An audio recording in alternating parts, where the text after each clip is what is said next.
आताच्या घडीची सर्वात मोठी बातमी. धुळे शहरातील सावरकर पुतळ्याजवळ हवेत गोळीबार करत व्यापाऱ्याची बॅग हिसकावली. 3 तरुणांनी दुचाकीवर येत केला हवेत गोळीबार. शहाद्यातून सोनं घेऊन आले होते धुळ्यात व्यापारी. धुळे शहरात गोळीबार, देवपूर परिसरात खळबळजनक घटना.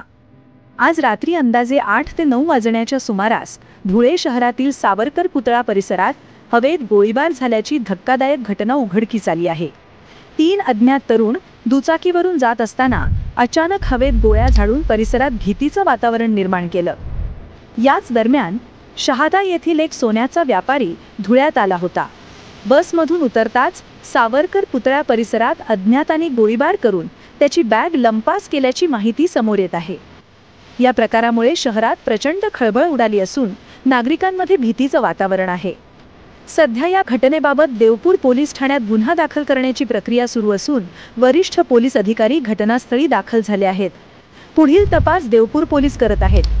अज्ञात हल्लेखोर कोण? व्यापाऱ्याची बॅग चोरीमागे कोणता हेतू?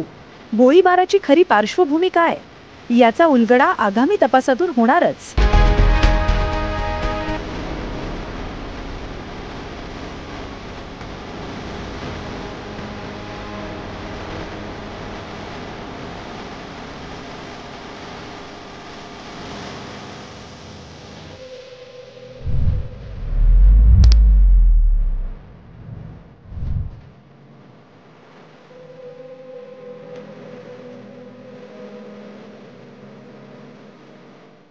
आपल्या परिसरातील महत्त्वाच्या बातम्या पाहण्यासाठी आजच आमच्या JBTV न्यूज चॅनलला YouTube वर सबस्क्राइब करा आणि बेल आयकॉन प्रेस करा.